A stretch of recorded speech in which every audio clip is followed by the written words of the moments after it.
Hello guys, நான் தான் உங்கள் காட் கிளியர் வச்சுட்டு பேசுகிறேன். இந்த வீடியோவில் பார்த்தீங்கன்னா ஆப்டன் மித்திக் ஐட்டம் அப்படிங்கிற மானுவாவோட எபிசோட் 2 தான் பார்க்க போகிறோம். வாங்க கைஸ், வீடியோக்குள்ளே போகலாம்.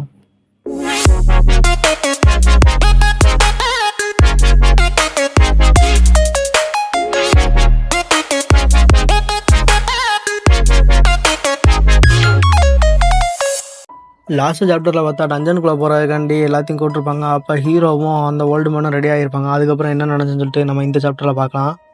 டஞ்சனுக்குள்ளே எல்லாரும் அசம்பிள் ஆனதுக்கப்புறம் நம்ம ஹீரோ ஃபோனை பார்த்து யோசிச்சுட்டு இருப்போம். அப்போ அந்த ஓல்டு மேன் இருந்துட்டு, டேய் தம்பி, என்னடா ஃபோனை பார்த்து இருக்க, ஃபோனில் யார் கேர்ள் ஃப்ரெண்டா அப்படின்னு அவர் கேட்க, அதெல்லாம் ஒன்றும் இல்லை அப்படின்னு சொல்லிட்டு நம்ம ஹீரோவும் பார்த்தீங்கன்னா ஃபோனில் அவங்க அம்மா போட்டோ தான் கைஸ் பார்த்துட்டு இருப்பான். பார்த்துட்டு அம்மா போயிட்டு வரமா அப்படின்னு சொல்லிட்டு டஞ்சனுக்குள்ளே என்ட்ரு ஆகிறான். அங்கே பார்த்தீங்கன்னா நிறைய 100 மான்ஸ்டர்லாம் அப்படியே அட்டாக் பண்ண வந்திருக்கும். அப்போ இங்கே இருக்க இவன் வந்துட்டு, வெண்காடெல்லாம் இழுத்து பிடிங்கடா, அங்கே இருக்க சீல்டெல்லாம் எவனும் ஃபார்மேஷனை உடச்சிடக்கூடாது, இல்லை தொலைச்சி போடுவான் தொலைச்சி அப்படின்னு அவனுக்கு முன்னாடி இருக்கிற எந்த மார்ஷியல் ஆர்ட்ஸும் மற்ற ஆளுங்களும் எவனுமே அவனை மதிக்கவே இல்லை. அப்போ அவனு, டேய் நான் சொல்கிறத கேளுங்கடா, நான் சொல்கிறதுக்காண்டி நீங்கள் என்னை சாகனாலும் சாகண்டா அப்படின்னு சொல்லிட்டு அவனும் சொல்ல. அதுக்கப்புறம் பார்த்தீங்கன்னா மேஜஸ் எல்லாம், ஃபயர் ஃப்ளேம் எங்களோட எதிரியை போய் பொசுக்கிட்டு வா அப்படின்னு சொல்லிட்டு அவங்களும் ஃபயர் பாலை போட்டு விட, அப்போ ஹீரோவும் மற்ற மார்ஷியல் ஆர்ட்ஸும் பார்த்தீங்கன்னா அந்த 100 ஹோல்டு பண்ணிகிட்டு இருந்திருப்பாங்க. அப்போ அந்த ஃபயர் பால் போட்டு அப்படியே எல்லா 100 அப்படியே பார்த்தீங்கன்னா பொசுக்கி விட்டுருப்பாங்க. அதுக்கப்புறம் ஹீரோவும் அந்த மேட்சஸை பார்த்துட்டு, இவனுங்களாம் இப்போ தான் எல்லாம் ஜாயின் பண்ணியிருக்கானுங்க போல், ரொக்கி மேட்சஸ், இவனுங்களுக்கு என்னன்னா என்ன, நான் நல்லா இருந்தால் போதும்ப்பா, உசுறு இருக்குது, வேற என்ன வேணும், உல்லாசமாக இருப்பேன்டா அப்படின்னு சொல்லிட்டு நம்ம ஹீரோவும் அந்த ஓல்டு மேன்ட்டு அப்படியே பேசிகிட்டு இருக்கான். அவரும் பார்த்தீங்கன்னா, என்ன பண்ண தம்பி, எனக்கும் வயசாகிட்டே போகுது, நானும் என்ன பண்ணேன்னு தெரில அப்படின்னு அவர் சொல்கிறாரு. அப்போ ஹீரோவும், கமான் ஓல்டு மேன், இன்னமும் ஒன்றை நிறைய எனர்ஜி இருக்குன்னு எனக்கு நல்லாவே தெரியும், நடிக்காத அப்படின்னு அவர் அவனுக்கு இல்லை. அதுக்கப்புறம் பார்த்தீங்கன்னா அவரும், இங்கே கிடைக்கிற வேல்யூவான ஐட்டம் நல்லாவே இருக்குமாப்பா, இங்கே நல்ல வேல்யூவான ஐட்டம் கிடைக்குமா, நீ வேணால் செக் பண்ணி பாரு அப்படின்னு சொல்லி அவர் சொல்கிறாரு. அப்போ ஹீரோவும், அப்படியா சரி செக் பண்ணிட்டா போச்சு அப்படின்னு சொல்லிட்டு சிஸ்டத்தில் அப்படியே செக் பண்ண போகிறான். அப்போ பார்த்தீங்கன்னா அவனுக்கு சரியான தலைவலி, இங்கே என்ன நடக்குது, எனக்கு தலையை வெடிக்கிற மாதிரி இருக்குது, எனக்கு இங்கே என்ன நடக்குன்னு ஒன்றுமே புரியலையே அப்படின்னு சொல்ல, ஏசி சிஸ்டம் இஸ் டவுன் அப்படின்னு சொல்லிட்டு ஹீரோக்கு நோட்டிஃபிகேஷன் வருது. ஏசி சிஸ்டம் டவுன் ஆயிடுச்சா, இதுக்கு முன்னாடி இந்த மாதிரி நடந்ததே இல்லையா அப்படின்னு சொல்லி ஹீரோ சொல்கிறான். அப்போ பார்த்தீங்கன்னா ஹீரோ முன்னாடி ஒரு லைட் அப்பியர் ஆகுது. சிஸ்டமும் பார்த்தீங்கன்னா அந்த லைட்டை ஃபாலோ பண்ண சொல்லுது. ஹீரோக்கு ஒன்றுமே புரியலை, ஏசி சிஸ்டம் எப்படி இப்படி ஃபெயில் ஆச்சு அப்படின்னு சொல்ல, easier system restore is failed அப்படின்னு சொல்லிட்டு மறுபடியும் ஒரு நோட்டிஃபிகேஷன் வருது. அது ரீபூட்டும் பண்ண முடியல அப்படி சொல்லி அவனுக்கு நோட்டிஃபிகேஷன் வருது. அப்போ ஹீரோவும், இது என்னன்னே தெரில, மண்டக்குள்ளே ஏதோ சத்தம் கேட்கு, லைட்டை வர ஃபாலோ பண்ண சொல்லுது அப்படின்னு சொல்லிட்டு ஹீரோ மனசுக்குள்ளே யோசிக்கிறான். அந்த ஓல்டு மேனும், ஜாகியும் நீ எங்கே போகிற, நீ என்ன புலம்பிக்கிட்டே இருக்க அப்படின்னு சொல்லி அவரும் கேட்காரு. ஹீரோவும் சமாளிக்கிறான். அதுக்கப்புறம் பார்த்திங்கன்னா யாரோ ஒருத்தவங்க லைட்டை ஃபாலோ பண்ண சொல்கிறாங்க, அது கூட போக சொல்கிறாங்க, நான் எங்கே தான் போகிறது அப்படின்னு சொல்லிட்டு ஹீரோ மனசுக்குள்ளே யோசிக்கிறான். அந்த ஓல்டு மேனும், நீ கொஞ்சம் நேரமாக வினோதமாக நடந்துக்கிட்டு இருக்க, நீ நல்லா தான் இருக்கியா அப்படிங்கிற மாதிரி அவரும் கேட்காரு. ஹீரோவும், அது ஒன்றும் இல்லை அப்படின்னு சொல்லிட்டு மனசுக்குள்ளே பார்த்தீங்கன்னா லைட்டை ஃபாலோ பண்ணிட்டு போக சொல்லுது. இதை ஃபாலோ பண்ணிட்டு போகலாமா வேண்டாமா அப்படின்னு சொல்லிட்டு யோசிச்சுட்டு இருக்கான். சரி நம்ம இதை ஃபாலோ பண்ணிட்டு போய் செக் பண்ணி பார்க்கலாம் என்னதான் அப்படின்னு சொல்லிட்டு அவனும் போகிறான். அப்போ அவரும், நீ எங்கே போகிற அப்படின்னு சொல்லிட்டு கேட்காரு. அதுக்கு ஹீரோவும், இந்த 1 மினிட் நான் அதை வந்துடுறேன் அப்படின்னு சொல்லிட்டு அவன் அங்கேருந்து கிளம்புறான். அதுக்கப்புறம் பார்த்தீங்கன்னா ஹீரோவும் இந்த லைட்டை ஃபாலோ பண்ணிவிட்டு இது என்ன தான் பண்ண போகுது அப்படின்னு சொல்லிட்டு செக் பண்ணி பார்க்கலாம் அப்படின்னு சொல்லிட்டு அவனும் அது பின்னாலேயே போகிறான். அப்படியே பார்த்தீங்கன்னா easier system is downloaded, easier system is reloaded அப்படின்னு சொல்லிட்டு மாறி மாறி நோட்டிஃபிகேஷன் வருது. ஹீரோவுக்கும் என்ன நடக்குன்னு ஒன்றும் புரியல. ஹீரோவும், என்னமோ போங்கடா, இந்த 70 இயர்ஸில் இந்த மாதிரி நடந்ததே கிடையாது, இந்த சிஸ்டம் இதுவரைக்கு முன்னாடியே இந்த மாதிரி டேமேஜ் ஆகி ரீபூட் ஆனதும் இல்லை அப்படின்னு சொல்லி, இந்த வாய்ஸும் இந்த சிஸ்டத்துக்கும் ஏதாச்சும் சம்மந்தம் இருக்குமோ அப்படின்னு சொல்லிட்டு ஹீரோ அப்படியே நினச்சி பார்க்குறான். அதுக்கப்புறம் பார்த்தீங்கன்னா இந்த ஏசியர் சிஸ்டம் அப்படிங்கிறது பார்த்தீங்கன்னா ஏசியர்னு சொல்லிட்டு ஒரு காடும், அதோட பார்த்தீங்கன்னா ஓடின் அப்புறம் தோர்னு சொல்லிட்டு 2 காடு இருப்பாங்க. மொத்தமாக சேர்த்து இந்த 3 காடும் சேர்ந்து உருவாக்குனது தான் அந்த ஏசியர் சிஸ்டம். இது வந்து பார்த்தீங்கன்னா ஹியூமன்ஸ் வந்து டீமன்ஸ் எடுத்து சண்டை போடும்போது அவங்கக்கிட்ட சர்வைவ் ஆகணுங்கிறக்காண்டி இதுக்காண்டி கிரியேட் பண்ணப்பட்ட ஒரு சிஸ்டம் தான். அதாவது கரெக்டாக பார்த்தீங்கன்னா ஒரு 20 இயர்ஸ் முன்னாடி 2011 இந்த இடத்துல பார்த்தீங்கன்னா ஒரு பெரிய டிசாஸ்டர் நடந்திருக்கும். அது என்ன அப்படி பார்த்தீங்கன்னா பெசிபிக் ஓசன் இருக்குது பார்த்தீங்கன்னா, அதில் பார்த்தீங்கன்னா ஒரு பெரிய மரம் ஒன்று வளர ஆரம்பிச்சிருக்கும். அது ஒரே பகலில் பார்த்தீங்கன்னா ரொம்ப பெருசாக வளர்ந்துருக்கும். 9 நாளில் பார்த்தீங்கன்னா வானத்தையும் மொத்தமாக மூடி மறைச்சிருக்கும். அப்போ அதுலேருந்து பார்த்தீங்கன்னா விதவிதமான மான்ஸ்டர்ஸ்லாம் பூமிக்கு வர ஆரம்பிச்சிருக்கும். இது வரைக்கும் யாருமே பார்க்காத அளவுக்கு புதுவிதமான மான்ஸ்டர்லாம் வந்துக்கிட்டு இருக்குது. பூமியை பார்த்தீங்கன்னா அழிவு சந்திச்சுக்கிட்டு இருக்குது. அந்த நேரத்தில் பார்த்தீங்கன்னா எல்லாரும் பார்த்தீங்கன்னா மாட்டிக்கிட்டு முழிச்சுக்கிட்டு இருக்காங்க. யாருக்கு என்ன பண்ணுறதுன்னு ஒன்றுமே புரியல. எல்லாருமே பார்த்தீங்கன்னா ஹியூமன்ஸும் அப்படியே டீமன்ஸும் மாறி மாறி சண்டை போட்டுட்டு அதுலேருந்து தப்பிக்கணும்னு சொல்லிட்டு போராடிக்கிட்டு இருக்காங்க. அப்போ பார்த்தீங்கன்னா ஹியூமன் அண்ட் கைண்டோட ஒரு ஹோப் மலர்ற மணிக்கு அப்போ தான் ஒருத்தன் ஃபஸ்ட்டு அவேக்கன் ஆகுறான். அவனுக்கு தான் ஃபஸ்ட்டு ஏசியர் சிஸ்டம்ங்கிறது அப்பியர் ஆகுது. அதுக்கப்புறம் பார்த்தீங்கன்னா ஒவ்வொருத்தருக்கும் ஏசியர் சிஸ்டம்ங்கிறது அப்பியர் ஆக ஆரம்பிக்கிறது. எல்லாரும் பார்த்தீங்கன்னா அவேக்கன் ஆக ஆரம்பிக்கிறாங்க. அப்போ தான் ஹியூமன்ஸ்க்கு ஒரு கோப்பே வர ஆரம்பிச்சிருக்கு. எல்லாருக்கும் பார்த்தீங்கன்னா ஏசியர் சிஸ்டம் அவேக்கன் ஆனதுக்கப்புறம் எல்லாரும் அதை தான் ஒரு ஸ்ட்ராங்கஸ்டான வெப்பனாக அப்போ பார்த்தாங்க.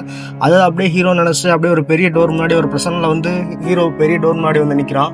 ஹீரோவும் அதை பார்த்துட்டு இதுக்கு வாய்ப்பே இல்லை, இது ஒரு ட்ரெஷர் கேட் தானே, இங்கே எப்படி இது வந்துச்சு, ஆனால் எதுவாக இருந்தால் என்ன, எனக்கு இதுக்குள்ளே தங்கம் வைரம் வெள்ளி வெப்பன்ஸ்னு அடித்து கிடக்கும், கடவுளே எனக்கு நல்ல கண்ணை திறந்துட்டேன் அப்படின்னு சொல்லிட்டு கடவுளே உள்ள ஏதாச்சும் நல்ல எக்யூப்மெண்ட் இருக்கணும், அப்படி எப்படி இருந்துச்சுன்னா உனக்கு தீச்சட்டி எடுத்து கலவை குத்திக்கிட்டு வரமா அப்படிங்கிற மாதிரி அவனும் வேண்டிக்கிட்டு ஹீரோவும் கதவை அப்படியே திறக்கிறான். திறந்து உள்ளே பார்த்தா ஒன்றுமே இல்லை. என்னடா இது அப்படின்னு பார்த்தா டிவி சொல்ல வர மணிக்கு அங்கே பார்த்தீங்கன்னா முன்னாடி பார்த்தீங்கன்னா ஒரு வெளிச்சம் தெரியுது.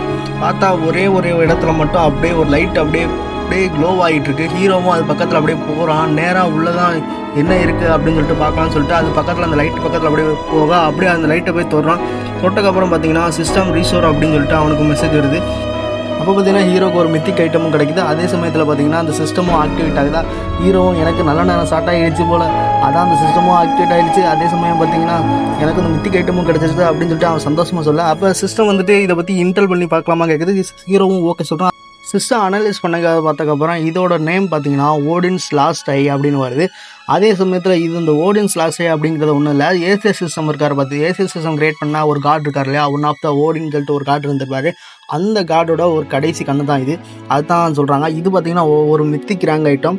இது பார்த்திங்கன்னா இதோட பவரில் பார்த்திங்கன்னா மேஜிக் ஸ்பெல்ஸை யூஸ் பண்ணணும் அவசியமே கிடையாது. இதெல்லாம் மேஜிக் ஸ்பெல் யூஸ் பண்ணாமலே மேஜிக்கை யூஸ் பண்ண முடியும். அதுதான் இதோட ஒரு ஸ்பெஷாலிட்டி அப்படின்னு சொல்லலாம். டிவன்ஸில் இருக்கக்கூடிய ஆன்சியன் லெட்டர்ஸ் எல்லாத்தையுமே இதால் ஈஸியாகவே படிக்க முடியும். அதே சமயத்தில் மேஜிக்கை டிஸ்ட்ராயும் பண்ண முடியும், அதே மேஜிக்கை அனலைஸும் பண்ண முடியும். இந்த உலகத்தில் இருக்க ஒரே ஒரு மித்திக் ஐட்டம் இது மட்டும்தான். அதனால தான் இது பார்த்திங்கன்னா இந்த மானுவாக்கே பார்த்திங்கன்னா ஐ ஆப்டன் மித்திக் ஐட்டம் அப்படின்னு சொல்லிட்டு நேம் வச்சுருப்பாங்க. இதால் மற்றவங்க ஸ்கில்ஸை காப்பி பண்ணவும் முடியும்.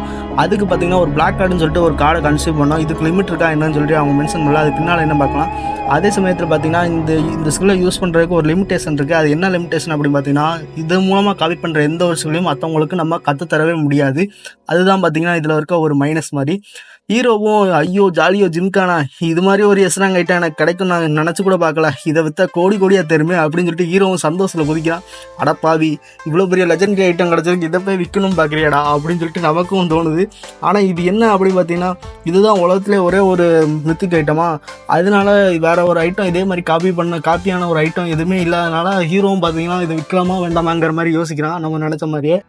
சரி எதுவாக இருந்தால் என்ன, இதை மட்டும் நான் விற்றேன் அப்படின்னா கோடியாக தெரியும், இனிமேல் நான் வேலை செய்ய வேண்டிய அவசியமும் இல்லை, எந்த கில்டும் என்னை மட்டமாகவும் பார்க்காது. அதே சமயத்தில் எந்த கில்டோட டஞ்சன்லேயும் போய்ட்டு நான் மீன்ஸில் சாகணும்னு எனக்கு எந்த அவசியமும் இல்லை. இந்த போரிங் ரைடர் லைஃபுக்கு இதோட முடிவு கட்டிடலாம் அப்படின்னு சொல்லிட்டு ஹீரோவும் அப்படின்னு நினைக்கிறேன். அதுக்கப்புறம் பார்த்தீங்கன்னா இதை மட்டும் விற்கிறதுக்கு முன்னால் ஒரு டைமாச்சும் நான் யூஸ் பண்ணிடணும் அப்படின்னு சொல்லிட்டு ஹீரோவும் நினைக்கிறான். அப்போ பார்த்தீங்கன்னா கியூஸ்ன்னு சொல்லிட்டு ஒரு கண்டிஷன் வருது. என்ன அப்படின்னு பார்த்தீங்கன்னா ஒன்ஸ் நீங்கள் எக்யூப் பண்ணிட்டீங்க அப்படின்னா உங்களால் கழட்ட முடியாது. அதாவது யார் இதை ஃபஸ்ட்டு எக்யூப் பண்ணுறாங்களோ அவங்களுக்கே அது நிரந்தரமாக சொந்தமாயிடும்.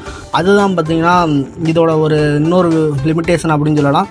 சரி அப்படின்னு சொல்லிட்டு ஹீரோவும் பார்த்தீங்கன்னா இதை பிளாக் மார்க்கெட்டில் விற்றுலாம், அங்கே மட்டும் விற்றா நம்ம கோடியாக தரோம் அப்படின்னு சொல்லிட்டு ஹீரோவும் நினைக்க, அப்போ பார்த்தீங்கன்னா இந்த சிஸ்டம் மறுபடியும் டவுன்னு சொல்லிட்டு நோட்டிஃபிகேஷன் வருது. அப்போ அங்கே இருந்துட்டு ஹீரோ கிளம்புறான். இந்த பக்கம் பார்த்தீங்கன்னா ஓல்டு மேன் ஃப்ரெண்டும் அவன் வந்துடுவான் சார் கொஞ்சம் பொறுமையாக இருங்க, அவன் பக்கத்தில் தான் போயிருக்கான் அப்படின்னு சொல்லிட்டு அவரும் சமாளிச்சுட்டு இருக்காரு அந்த மேஜர். அப்போ பார்த்தீங்கன்னா இதோ பாருங்கள் அவன் வந்துட்டான் அப்படின்னு சொல்ல ஹீரோவும் பார்த்தீங்கன்னா அங்கே வந்துடுறான். அப்போ சீக்கிரம் வா, இந்த அட்டாக்லாம் ஸ்டார்ட் ஆக போகுது அப்படின்னு சொல்லிட்டு அவர் கூப்பிட, இந்த மாதிரி இனிமேல் தனியாக போகக்கூடாது அப்படின்னு சொல்லிட்டு மேஜர்ஸும் வான் பண்ணுறாரு. இவங்க ரெண்டு பேரும் எங்களை ரெண்டாத்தையும் மன்னிச்சிருங்க அப்படின்னு சொல்லிட்டு அந்த ஓல்டு மேன் பார்த்தீங்கன்னா சீல்டில் அவர் கையை வைக்கும், கைத்தடமே பஞ்சிருது அவரோட கோவத்தில். அப்போ ஜாகியும் நீ எதுக்கும் கவலைப்படாது அப்படின்னு சொல்லிட்டு ஹீரோ பார்த்து அவர் சொல்ல, இன்றைக்கி நைட்டு பார்த்தீங்கன்னா என்னோட டேட்டு தான், வாங்க சரக்கடிக்க போகலான்னு அவங்க போகிறோம். அப்போ அந்த ஓல்டு மேன் ஃப்ரெண்டு இருந்துச்சு, என்னாச்சு இவனுக்கு 27 வயசில் வாழ்க்கை வெறுத்துனானோ பயப்படல அப்படிங்கிற மாதிரி அவர் பார்க்க, அப்போ பார்த்தா அங்கே ஏதோ கிராக் ஆகுது. கிராக் ஆகி உள்ளேருந்து அப்படியே பார்த்தீங்கன்னா பாய்சன் கேஸ் உள்ளேருந்து வர, அப்படியே எல்லோரும் பார்த்தீங்கன்னா அதுலேருந்து தப்பிச்சு ஓடிக்கிட்டு இருக்காங்க. ஹீரோவோட ஃப்ரெண்டு நீங்கள் இருந்து தப்பிச்சு போகணும்னு சொல்லிட்டு அவனும் தப்பிக்க சொல்கிறாரு. அப்போது அவர் பின்னால் பார்த்தீங்கன்னா யாரோ வாழை வச்சு அவனை குத்தி கொண்டு வர்றாங்க. ஹீரோவோட ஓல்டு மேன் ஃப்ரெண்டும் அப்படியே செத்து கீழே விடுவேன். இதை பார்த்துட்டு ஹீரோவுக்கு என்ன பண்ணுறதுன்னு ஒன்றும் புரியல, அப்படியே சாக்கில் அப்படியே நின்றுக்கிட்டு இருக்கான். அப்போ பார்த்தீங்கன்னா ஹீரோவோட ஓல்டு மேன் ஃப்ரெண்டும் நீங்கள் வந்து தப்பிச்சு போயிரு இல்லாட்டி நீயுமே செத்துருவா அப்படின்னு சொல்ல, ஹீரோக்கும் என்ன பண்ணுறதுனே தெரியாமல் சரி டஞ்சனுக்கு வெளியே போகலான்னு சொல்லிட்டு அந்த பாய்சன் கேஸ்லேருந்து தப்பிக்கலாம்னு சொல்லிட்டு ஓடிக்கிட்டு இருக்கான். அப்போ அவனும் போயிட்டு இருக்கும்போது யோசிக்கிறான், கண்டிப்பாக இது மான்ஸ்டரோட வேலையாக இருக்குது, கண்டிப்பாக இது ஏதோ டஞ்சன் மர்டர்ஸ் வேலையாக தான் இருக்கணும். எனக்கு மட்டும் ஏன் இப்படிலாம் நடக்குது, ஏன் இதெல்லாம் எனக்கு நடக்கணும் அப்படின்னு சொல்லிட்டு அவனும் அர்த்தத்தோடு யோசிச்சுட்டு இருக்கா. அப்போ பார்த்தீங்கன்னா அங்கே ஒருத்தன் என்ட்ரி கொடுக்குறான். என்ட்ரி கொடுத்துட்டு ஹீரோ மேலே ஃபயர் அபிலிட்டி யூஸ் பண்ணி அவனை அட்டாக் பண்ண, யாரோட இது அப்படின்னு ஹீரோவும் பார்க்க அவனும் எனக்கு தெரியும் நீ இங்கே சர்வைவ் ஆகுவா அப்படின்னு சொல்லிட்டு அவனும் அப்படி சொல்ல. அப்போ பார்த்தீங்கன்னா ஜங்குமீன் இது நீ எப்படி நீங்கள் என்ன பண்ணிகிட்டு இருக்க அப்படின்னு அவனும் அதிர்ச்சியில் போய் பார்த்துட்டு கேட்க. அப்போ இது யாரும் பார்த்தீங்கன்னா வேறு யாரும் இல்லை காய்ஸ், சங்குமீன்கிறவன் இந்த ஹீரோவோட ஃப்ரெண்டு தான். முன்னாடியே இவனுக்கு ஒர்க் வாங்கி கொடுத்துருப்பாங்க பார்த்தீங்கன்னா, அவன் தான் இவன், வேறு யாரும் இல்லை. அப்போ அவனும் இவனை பார்த்துட்டு, நான் முன்னாடியே சொன்னேன் இல்லையா உன்னை இங்கே பார்க்க வருவேன்னு, நான் சொன்ன மாதிரியே வந்துட்டோம்ல அப்படின்னு சொல்லிட்டு அவனும் பார்க்க ஹீரோவுக்கு பயங்கரமான சாக்கு. என்ன பண்ணுறதுன்னு ஒன்றும் புரியாமல் முடிச்சுட்டு இருக்கான், என்ன நடக்குதுன்னு ஒன்றுமே புரியல. அதோட பார்த்தீங்கன்னா சாப்டர் 2 முடியுது. அவ்வளோதான் கைஸ் இந்த வீடியோ பிடிச்சிருந்தா மறக்காமல் லைக் பண்ணிக்கோங்க. அப்படியே இந்த வீடியோவோட ஃபஸ்ட்டு வீடியோ டிஸ்கிரிப்ஷனில் லிங்க் இருக்குது, மறக்காமல் போய் செக் பண்ணி பாருங்கள் பார்க்கல அப்படின்னா. அதோட பார்த்தீங்கன்னா ஃபியூச்சரில் இதே மாதிரி இன்ட்ரெஸ்டிங்கான மனோ பார்க்கணும்னு வச்சிங்கன்னா சேனலை மறக்காமல் சப்ஸ்கிரைப் பண்ணி வச்சுக்கோங்க. நான் உங்களை அடுத்த வீடியோவில் சந்திக்கிறேன். Tata bye bye guys.